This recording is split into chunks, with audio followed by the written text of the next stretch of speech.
What is up, everybody?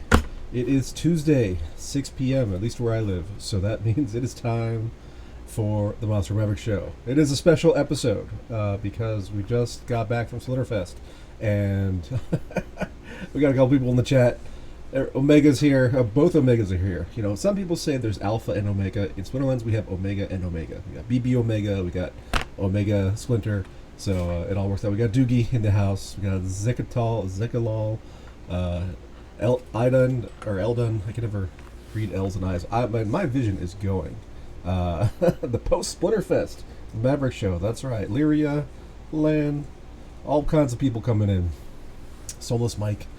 So, yeah, most people, so we just had Splinterfest. That's the big thing, obviously. Well, it was a weekend. It was in Vegas. It was the first one. We all got together. Well, not all of us, but a lot of us. 300 and some odd of our closest friend.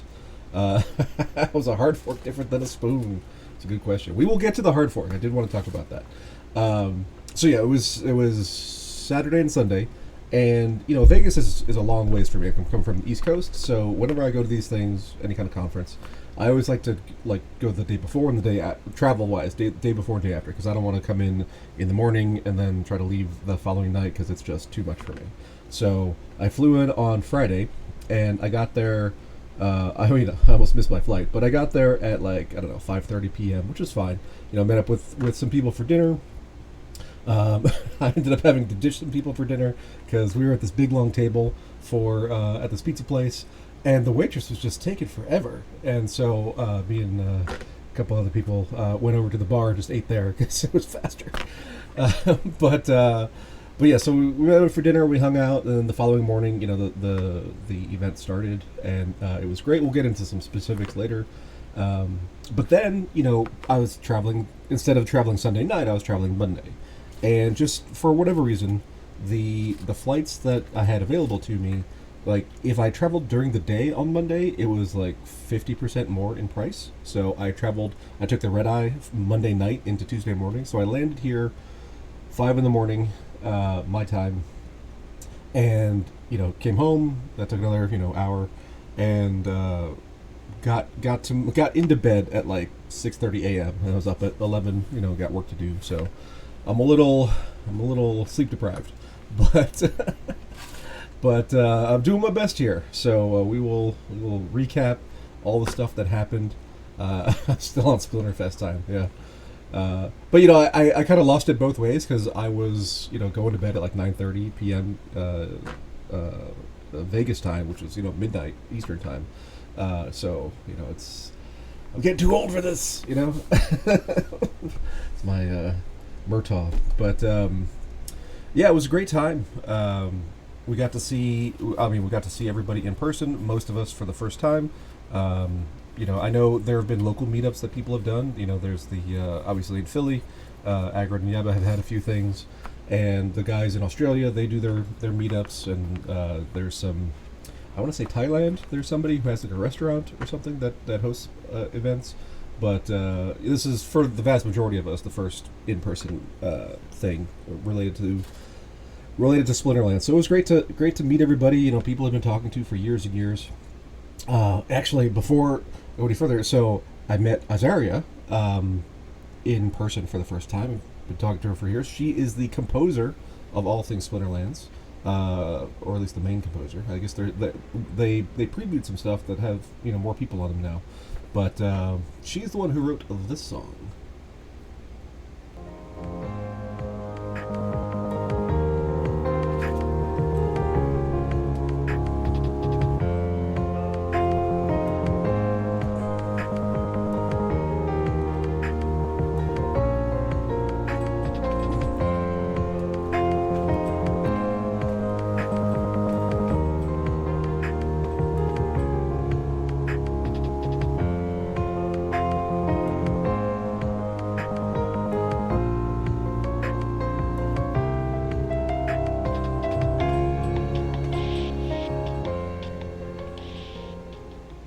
So that is the main theme song, that the version that she gave me years ago when I started the show, back in, I don't know, 2019? 2020? No, it had to be 19. So the theme song has evolved since then, so it has been it's been a work in progress. But I like that version, that just instrumental version. It's been a steadfast friend of mine, I guess. And apparently, so I was asking her about her music, and there's she puts up these posts on Hive, and there's like links to whatever the new piece is. But I was saying there's no good like list, but apparently there's now a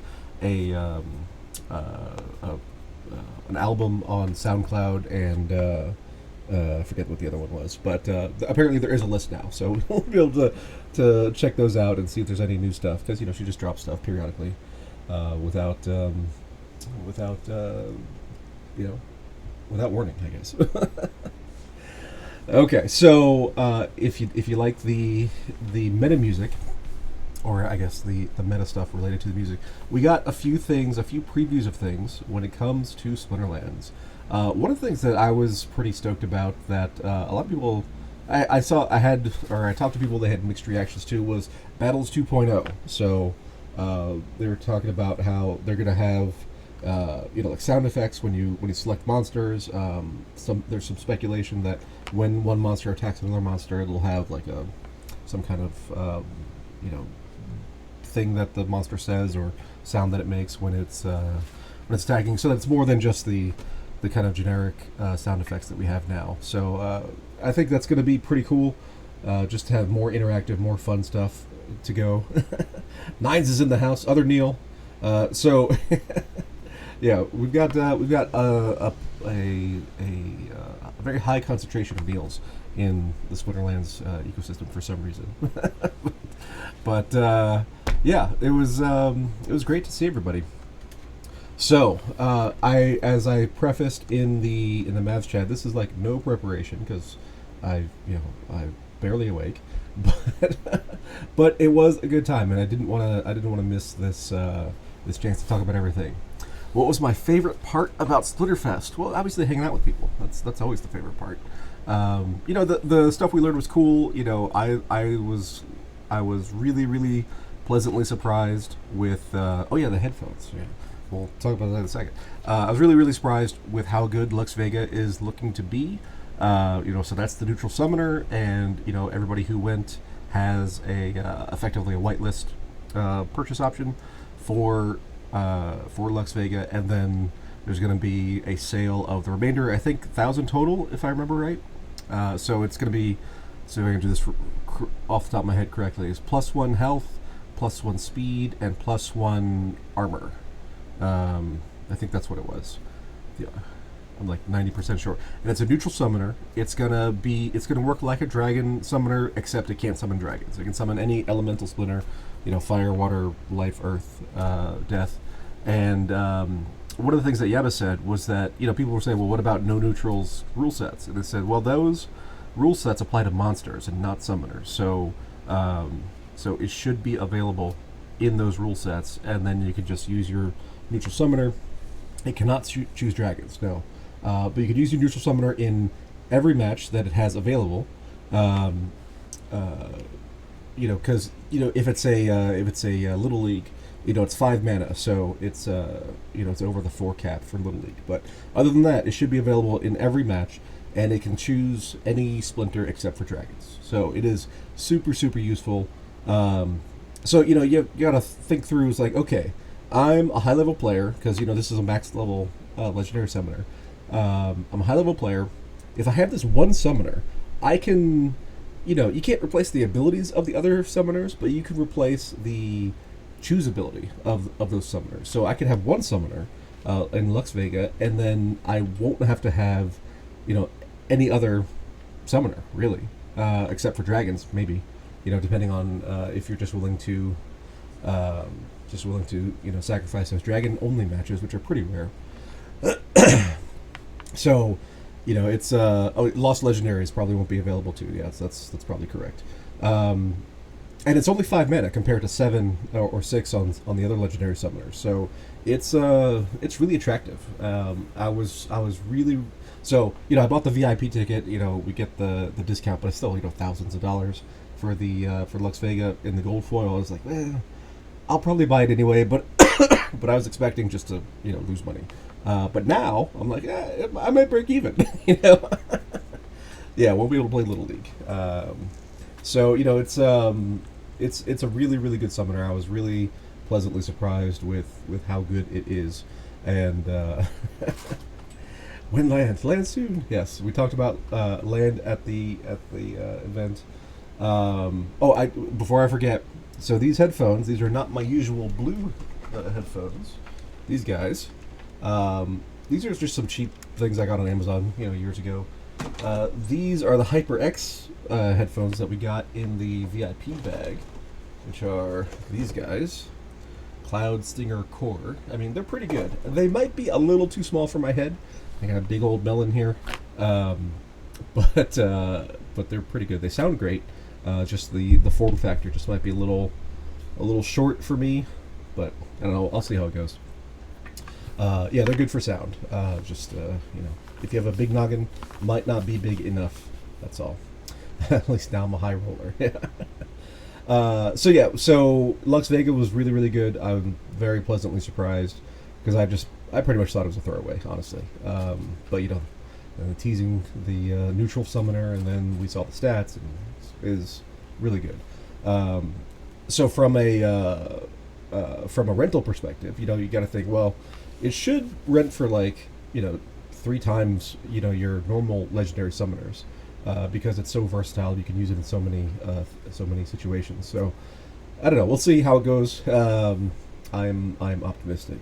Land hype, yeah, we had a whole thing on land, a whole presentation on land, and the thing I took away from that was that the team is much, much farther along than I had thought. Because, I mean, we had seen some eye candy stuff that Nate had dropped, over the last 2 years or whatever, and but this time we saw these are management screens, and here's a map, and here's this, and here's that, and so there was a lot of functionality that they have designed, and that is pretty close to being a thing.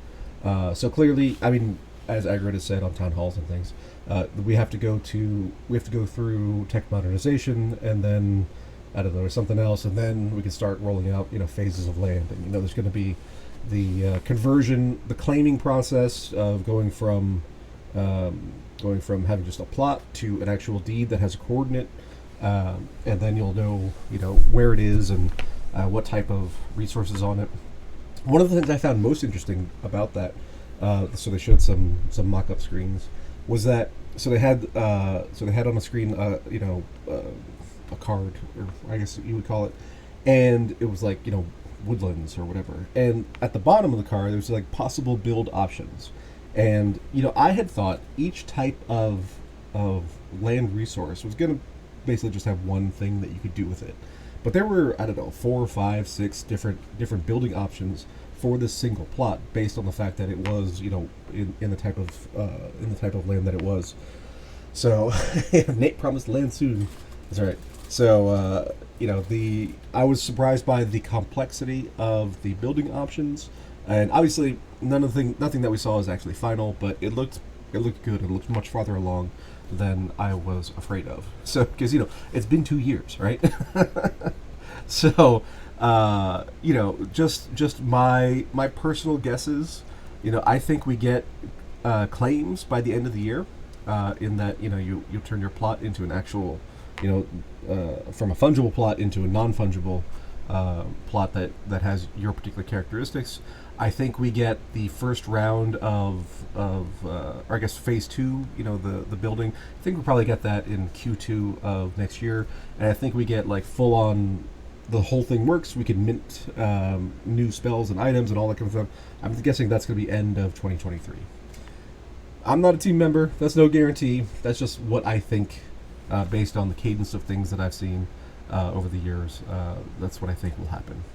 So, fingers crossed. I mean, just going from having plot, in your game wallet, to having an actual plot that has a location and it's on the map, and it has forest, or it has desert, or it has ocean or whatever, is gonna be pretty cool. And I think that's gonna be a great opening experience, for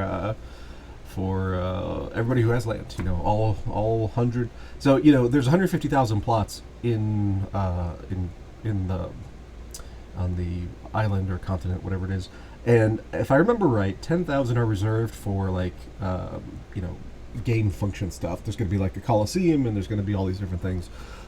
So there's 140,000 that are in people's hands, in individual players' hands. And so I think for those 140,000 owners, it's going to be a great time. Just be able to convert from plot to this is my plot, and it has these kind of resources and all that kind of stuff. Omega's saying cross paths with Beltine in the casino. He said he's the third member of the board, and even he said 2 years is way too long since listed for sale, and that has been yelling at Aggie about to get it out. Yeah. What do I think about the bulk packs promotions? Yeah, so 16-bit announced this promotion that they're doing. It is a good deal. It is the best deal that they've offered. Because we get you get packs, you get the potions, obviously going to get airdrops, and then you get like a fourth thing depending on which package you buy. There's a package for Chaos Legion, there's a package for Tower Defense, there's a package for GLS or GLX, and the promotions are good, but they're not good enough for me to pony up extra cash for. Because I already have a bunch. So if you were saying, oh, I missed out on this thing, and this is an opportunity to make up for what I didn't get before, then this is a good option for you, a great option for you, in fact. But if you already have a lot, you've bought as many as you want to buy, then maybe not as valuable for you. But they're it's a solid deal. It's just not solid enough for me, because I was talking to Aggro, who's like, it's like 30% off, regular prices is the way it effectively works out. It's like, if you got 70% off, then I'm interested.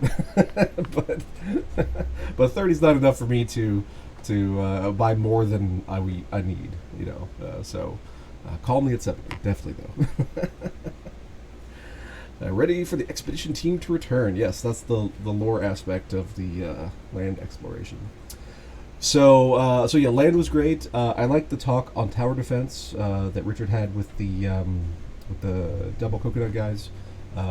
They were going through some of the mechanics that they're thinking of. The one of the most interesting mechanics that is probably going to bleed over into Splinterland's core is the time limited pack sales. So we had the pre-sale for tower defense, and I forget what the general sale, what the timeline is going to be, but there's a date, and then whatever's left on that date, once that date expires, then the rest is just burned. So there's 2 million potential packs, at least in the initial edition of Tower Defense. That doesn't mean 2 million is going to sell by whatever date it was, and you always have to consider that there's this million SPS per month pool out there, and you are going into it thinking that there's going to be these 2 million packs worth of assets competing for that pool. But if it ends up not being that, then your effective returns are going to be much higher. BB's saying that packs doesn't seem to be moving a lot. So yeah, probably, and it's a lot of money for the bulk sales. So it's, that's always going to be slow.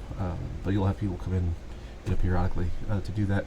So tower defense might end up being much higher returns than we think, because we'll have a smaller supply competing for those returns, or we are out of money. Yeah, there's always that.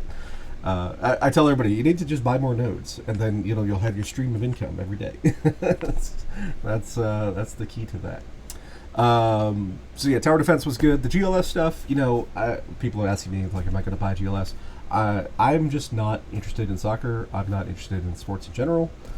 So it's just not for me. And but there are people who love sports and love soccer, or football, or whatever you want to call it. But since the euro is underneath the price of the dollar, then we're going with soccer. that's the rule. But so I'm going to get my airdrop. For there's going to be an airdrop to SPS stakers. There's going to be an airdrop of some kind to SPS validator license holders. And I'll probably just get my airdrop, stake whatever it is, and wait, see what happens. Icy Flow says yes. I don't care about sports, but I know others do. I'm in the same boat there. Cimarron says plan to buy more nodes than got one, then Tranche 1 sold out. Yeah, that was a crazy day. That was a crazy, crazy day. We got a little pump in SPS, and then people just use that to buy out the rest of Tranche 1, when Rift Watchers pre-sale sold out. So, it shows you that the appetite for nodes is there. It's just the APRs, because we go into Tranche 2, are now lower, but the resale value is higher, so you have to weigh those things. But then if SPS appreciates, then the APR goes back up to something super attractive, and then we'll see another flood of money come in. But it's hard to swing a node. They're several $1,000s, and that's just a lot to do at any one time. So Icy Flow said they will have Splinterlands as well. Lowe's Zeit. People, your names are so hard to read. The Lowe's Zaitsev. It's the MLS. Maybe if it was the Premier League. It's MLSPA. Yeah, I don't understand the exact difference between the MLS, which is the league itself, and the Players Association. Somebody said the Players Association is where you can license individual names of players, but I'm in Atlanta, so we have the Atlanta United here, which is super popular. I'm guessing the Atlanta United name is with the MLS and not the MLSPA, but I'm not exactly sure about that. So it'll be interesting to see how it all works out. Have I thought what title you'll use in game? What title I'll use in game? Oh well. No, I haven't thought about that because I don't know what anything we're going to do. I have a lot of titles. In fact, let me see if I can find which ones I have. Let's go to my... if you don't know, your titles are in your inventory.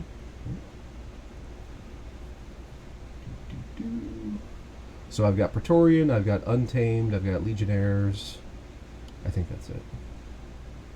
And then we'll get something for for going to SplinterFest. I don't have the Rift Watchers one because I didn't buy Rift Watchers at the pre-sale. Hey, I've got a few, and inventory board.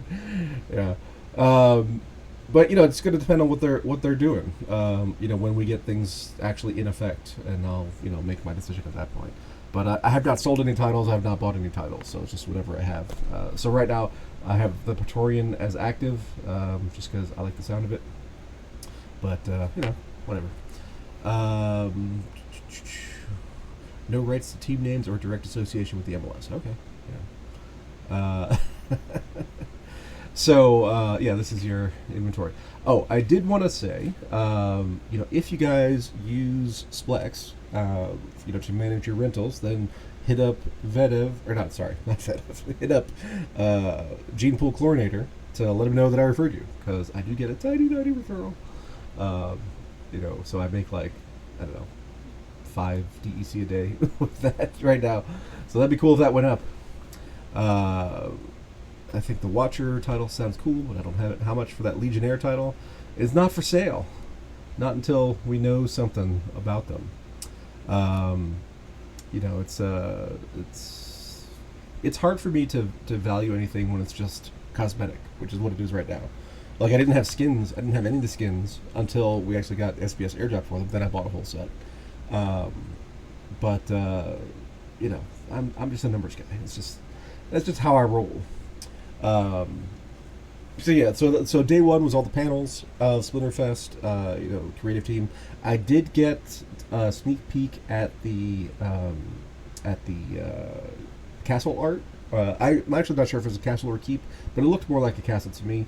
Nate had it on his phone at the VIP dinner, and it looked great. So I got up on, they had a question and answer period, and I asked it, because they showed a sawmill or something. They showed a couple of the land scenes, and I asked, can we see a castle or a keep? And I think it was Tyler said that he had a sketch that he could send to Nate. So we looked at that later. And when he said sketch, I thought it was going to be a pencil drawing of something that was super, super rough, just kind of like an outline. But the thing that I saw on Nate's phone it looked almost as finished and polished as the other things that they showed on the screen. So obviously, the creative team has a very high bar for what they consider, finished and worth showing versus, I guess, what a lay non-artist person would consider, worth looking at. Yeah, Tyler. Okay. So, I think if you guys bug him on the next town hall, that Nate might drop that for people to view. I thought it looked great. It was, the same kind of art style. It was like a fantasy medieval castle kind of looking thing. But definitely super fun. Can I have an invite to your first castle dinner when Land comes out? Sure. Whatever that might end up looking like. I'm obviously super bullish on Land, and if we get the cross-chain functionality that I want between Hive and Ethereum, so that we could store our Land on an Ethereum wallet and still play it in game like we're going to be doing with the Roonies, I think that's going to be just phenomenal. Just because, there's this. I don't know if it's an emotional thing or what, but people just love real estate. They love in real life real estate. They love virtual real estate in video games. So I think if we can make that available to the people on the Ethereum ecosystem to buy and hold in Ethereum, but still use in game, then I think we still see huge price appreciation in Land. Now, today is Tuesday, which is our normal upgrade day, but today we had a hard fork in Hive, so there was no game maintenance today. Next week, or the week after maybe, we're expecting to get Land SPS rewards turned on, along with tower defense. So, I think once people start receiving SPS for their plots, I think we'll start to see some people buying some more plots. I was doing my ecosystem value. And let's do that before the show. So the plots have gone up a little bit. Let's see here. Let's go back up here. So plots went up to 224. As of today. From 2 weeks ago it was 202, and then that's down. That's up from 150. What date was that? That was 9/13. So almost a month ago. They've gone from 150 up to 225. So that's what, 50% in the last month. That's not bad. It shows that there's some appetite for people who are trying to get in on the plots. But there's this weird thing, and I asked Agrid about it. I'm on this show. I told people about nodes. I'm telling people about lands. I'm telling people about tower defense. And these are all good revenue generating opportunities. The risk reward is really attractive. The APRs are good. And then, nothing happens until the very last second. And he was saying that for a lot of people, they have to actually see the thing happen before they'll actually say, oh, well, this is working out well, I should buy more. So maybe he's right. But, whenever those pools turn on, I'm expecting land to pump a little bit. So, if you're a trader, that might be, sell the news kind of opportunity.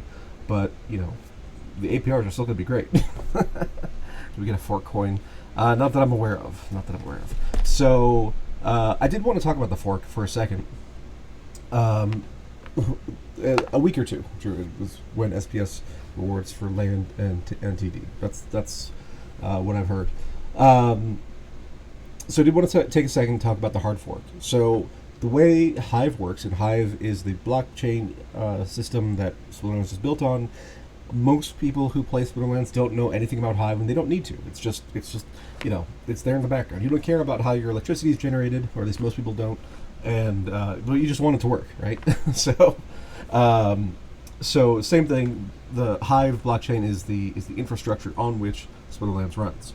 So they had an upgrade today, which is a hard fork, where all the block validators, which they call witnesses, upgraded their software to a new version, and they turned over the switch at I think it was noon UTC time, if I remember correctly.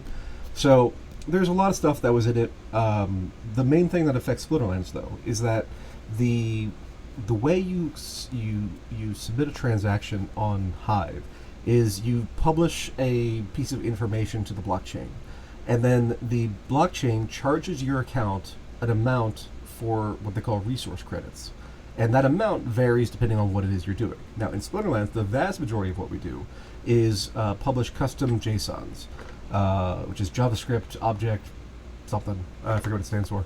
Uh, so the cost in RC terms for publishing a given piece of information that we use a lot in Splinterlands has gone up.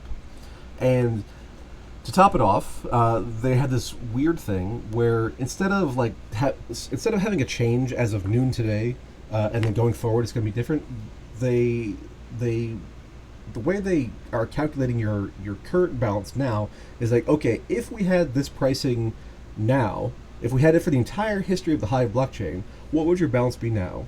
And for a lot of people, that is negative 5 million whatever, because it was a different price, back then historically.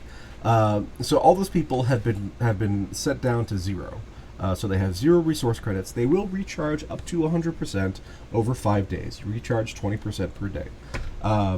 But that's kind of a surprise for people who were doing stuff yesterday and today can't publish any transactions at all. VC Dragon's been in the Mavs chat complaining about how he can't transfer cards or whatever. And it's like, yeah, if you're at 0, you can't transfer anything because you don't have the resource credits to do it. Why did they do it this way? I don't know. The guys who run Hive, at the software level, have what's the word? Very little regard for the user experience. That's not a word, but that seems to be how it goes. Because this is not the first time that users have just been like, WTF? Why would you do it this way? And it makes no sense at all. Yeah, VC Dragon complaining. Who would believe that? But this is what they've done, and is what it is, basically, at this point. So over the next 5 days, everybody's resource credits will recharge, and then you could operate as normal. Caveat that, things are more expensive. So if you had an amount of Hive power on your account that allowed you to do a certain set of expected operations, you might need more now. But one of the great changes about this upgrade is that Hive power and resource credits, which used to be linked inextricably, are now separated. So you can have an account that has Hive power, but you can delegate resource credits out of the account without reducing the amount of Hive power. So this creates one little interesting opportunity for Splinterlands people, is that you can if you're operating multiple accounts, I've got 20 accounts on Splex that are renting out all my Chaos Legion stuff. If you are delegating resource credits to those accounts, but you still have your Hive power over in one account, you can use that one account to actually vote on content and curate on the Hive blog side of things, and earn author rewards or earn curation rewards. And then you could use that to subsidize the resource credits that you have to spend over on the other accounts. So there's a little bit of interesting things that are going on there. One of the results of that is that I expect the Splinterlands official accounts to do a lot more voting now, because they will be able to claw back the Hive power and still delegate out the resource credits to players and earn more in curation rewards. And obviously they have a big vote. They've got, I don't know, however many million Hive power, and then they'll be able to turn that Hive power, those curation rewards, into more Hive power in order to generate more RCs, so they can delegate more, create more accounts. So I think that'll be somewhat helpful. I don't know if it's going to exactly offset the increase in costs, but it's going to help at least. So I'm I'm hoping that'll work out somewhat well, but it is possible that operating costs for playing Splinterlands is going to go up. So just be aware of that. If you're a bot farmer, if you're renting out lots of cards like I do, if you are just playing a ton with no Hive power, you might need to bump that up a bit. But we don't know how much, so we'll have to wait and see. Yeah. So Simran is asking, is it still based on HP? Yeah. So it's still based on HP. Resource credits are a derivative of Hive power, but now we can separate them out in that you can put different amounts of resource credits on other accounts and not have it tied to the amount of Hive power on those accounts. So it's just disaggregation of those things. But they are still related in terms of how much you get. It's going to be based on your Hive power. technically it's based on your vests, but that's a whole thing on there we don't need to get into. So that's the change.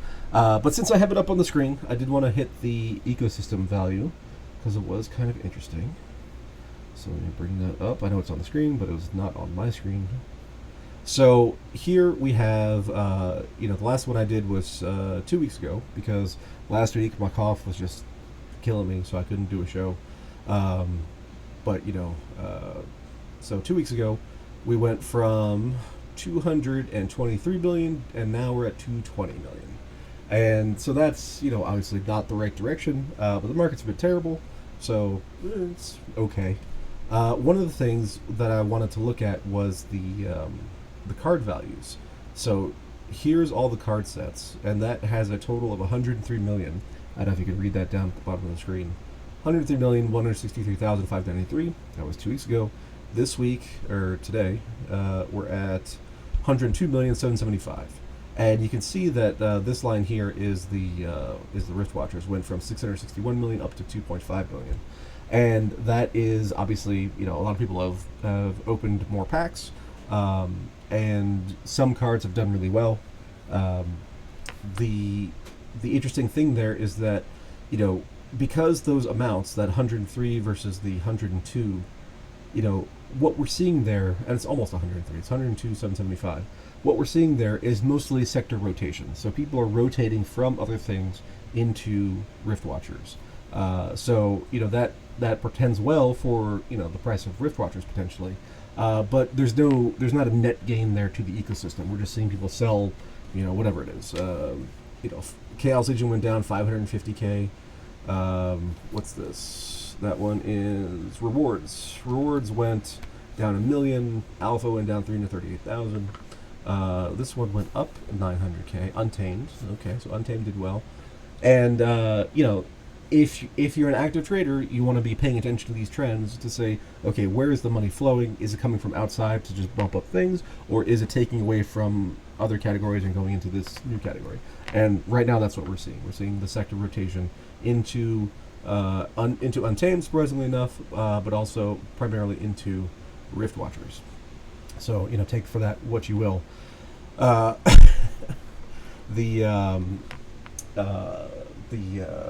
get back to the Hive chat in just a second, but so pretty much treading water effectively. SPS is still a major driver for most things, and as SPS pairs go down, SPS is paired against ETH, it's paired against BNB, it's paired against DAI. Still, I think there's still a pool for DAI. As those things drop, SPS is going to drop along with it. Plus, we have internal selling pressure of whatever amount. So that's gonna be negatively affecting the price of SPS. And in fact, we went down 630k in market cap compared to 2 weeks ago. Vouchers are down 264k. Licenses are down quite a bit, 1.1 million. So that the price I get for this is based on the secondary market value. So people are offloading a bit, taking profits. Can't blame them for that. The impatient are transferring assets to the patient. We'll see how that works out.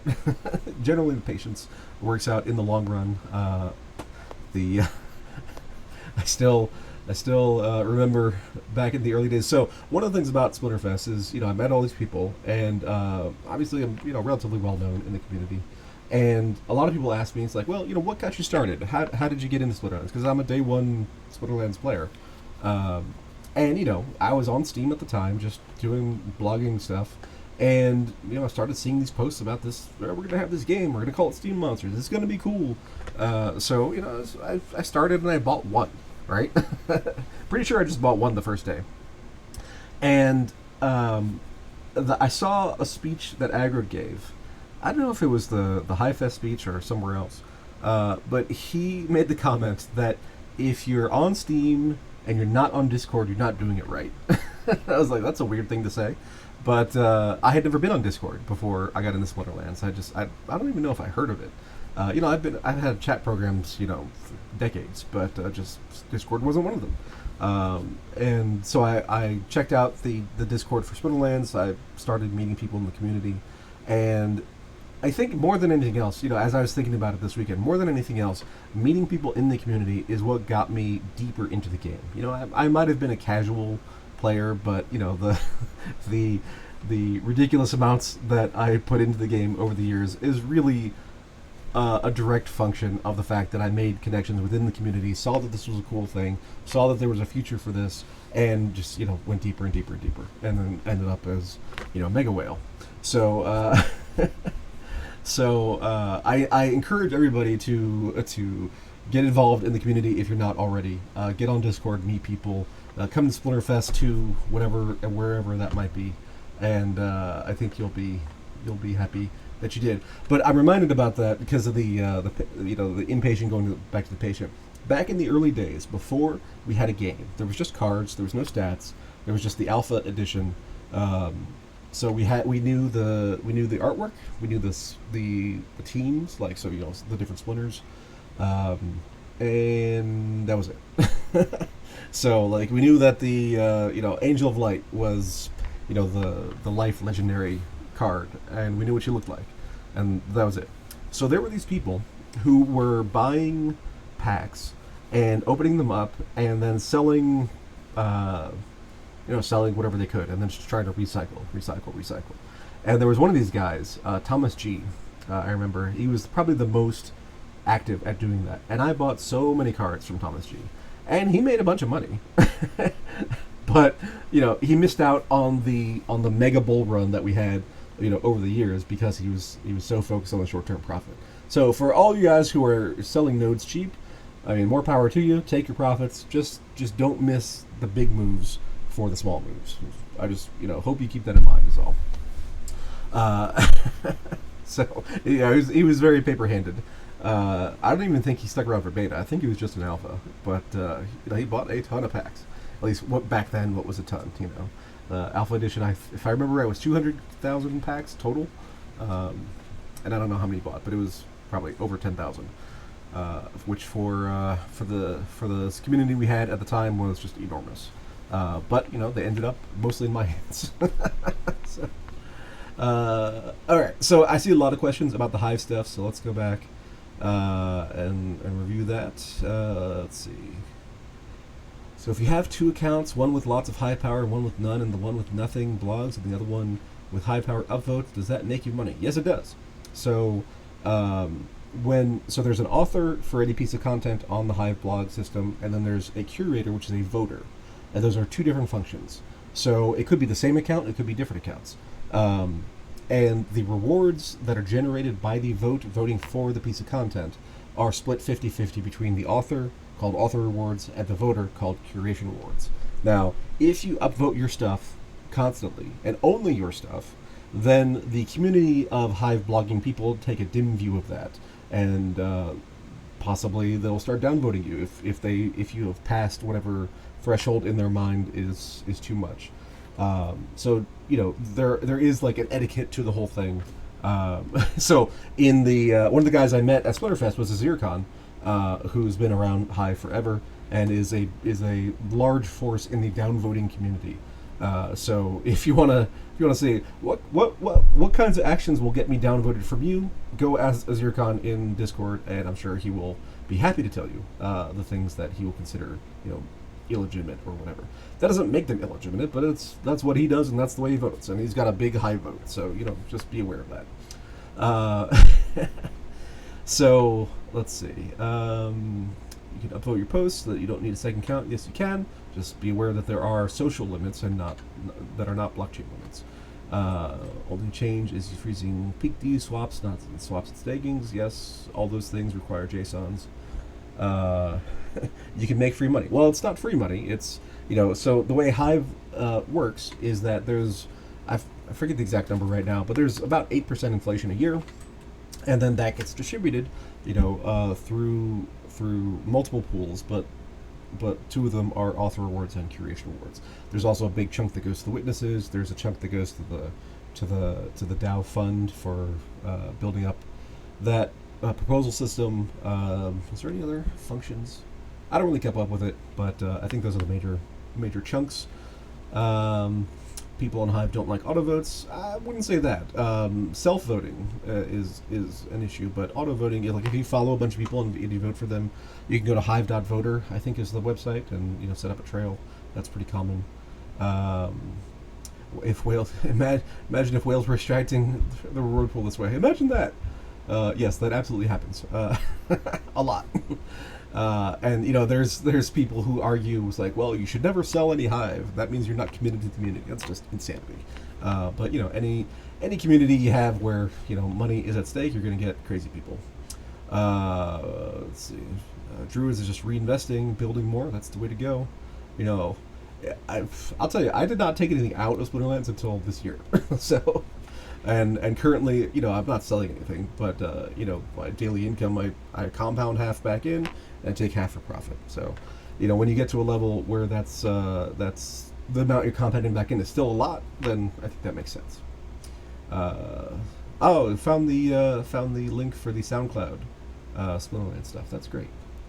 Let me load that up here. I don't want to open it in some kind of weird OBS thing. Let's copy that. I'll have to come back to that apparently. Alright. So yeah, just go out, vote, find people you like to follow, find people you like their content, vote for them. You'll get half of your vote value back as curation rewards, and the system will continue. If you're actually engaged, you're not going to have a problem. But if you're trying to, find an edge where it's like, well, how much can I vote for myself? And still, you could probably run into problems that way. You can't make money downvoting. It just prevents exploits. Well, I mean, the exploits are in the mind of the beholder at that point. What happens, so the value that would have gone to that post when it's downvoted, so the downvote value is then taken away from that post and spread out equally to all other posts in the Hive blog, because they do like a 24-hour rolling window, basically. It's more complicated than it's worth getting into here, but fundamentally, just go out, enjoy Hive. There's lots of stuff to do. There's a lot of games. Obviously, Splinterlands is by far the biggest. There's lots of different blogging communities. I'm really big in the Leo finance community, which is all about finance and crypto stuff. Surprise, right? But there's communities for photographers, there's communities for writers, there's communities for all sorts of things. So go out and check it out. If you're only doing Splinterlands, then there's plenty of other stuff to do. That's fun on Hive. Oh, we got Agrid in the house, watching me from the sky. Yeah. So Agrid, I was just telling everybody that with the changes in the hard fork. We're segregating Hive power versus RCs, and that one of the things we can do now is that if you had a whole bunch of Hive power to power other accounts, you can now use that Hive power to vote in Hive, in the blogging ecosystem, so that you can subsidize your RC costs on the other side. Ape of Wall Street is here. So yeah, now that your Hive power might be freed up, go check it out. There's lots of cool stuff. And at SplinterFest, we had Crimson Clad talking for a few minutes, telling us about Hive. And in the goodie bag, we got one of these things. See that? Am I backwards? I don't know. It's one of these things you can put on your head, and you can put as a neck cooling thing. You can get these wet to help cool off. We're in October now, so probably only useful for the southern hemisphere people for cooling, but it's fun stuff. Let's see. For the casual Splinterlands player, the only plays the game, does it even rent out? Does this fork change anything? You might need a little bit more resource credits, maybe. We'll see how that all shakes out.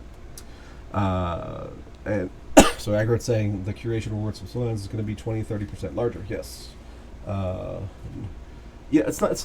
I don't know if it's a neck warmer. It's pretty thin. It's like a lycra or a spandex kind of material. I'm not sure exactly what it's made out of. It's 85% eco poly, 15% spandex, made in Canada, of course. And yeah, so that's fun. Yeah, it's around 8% inflation, and that inflation rate decreases over time. And I think the floor is 4%. I think it used to be. I'm not sure if that's changed or not. But again, the specifics don't particularly matter for your average user. just go out and check stuff out. That's all. So that's the hard fork stuff. Just be aware that if you get errors, you need more RCs. But because we have people recharging from 0% to full over the next 5 days, things are going to be weird for the next couple days. But after Saturday, it should be fine, and then we should be closer to a steady state. So Downtown Details asking if we've got to buy our own RC now. I assume that Splinterlands will still be subsidizing, everybody, all the non-bot players at least. So, if you run into errors, just let people know on Discord, and they'll fix you up.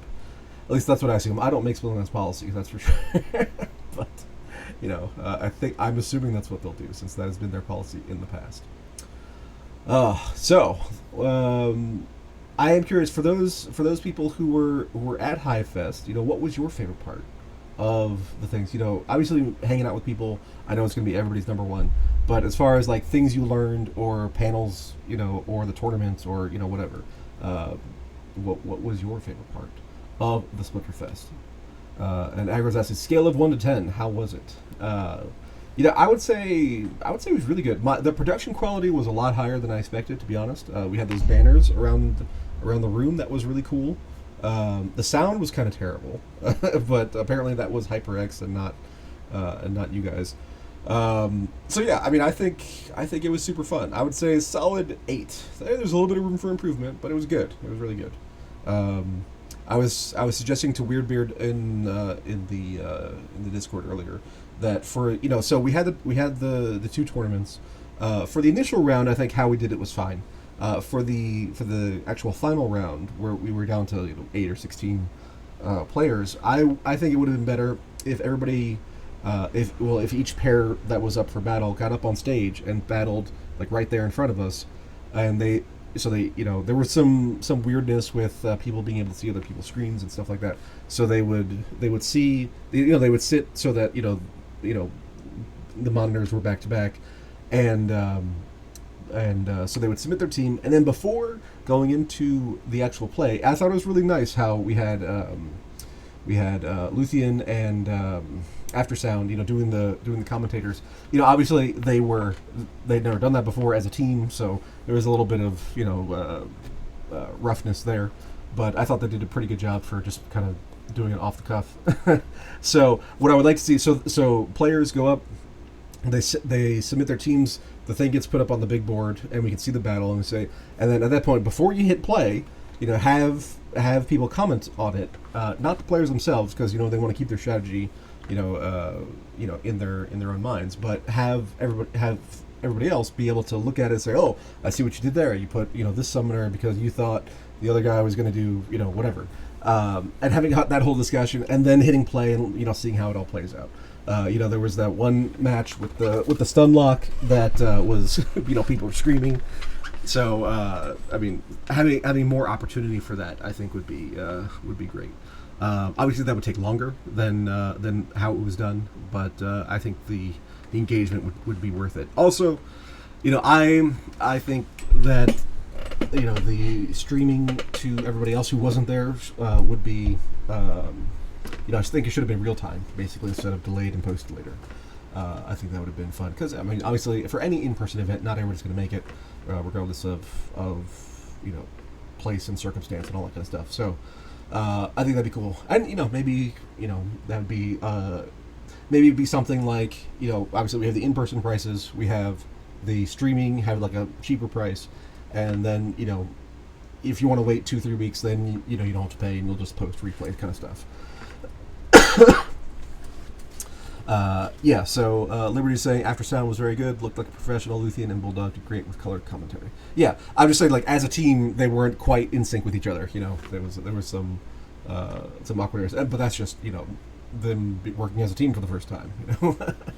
So that'll improve with time if we keep that team together. So all good stuff. RNG Stun God, yeah, that was pretty amazing.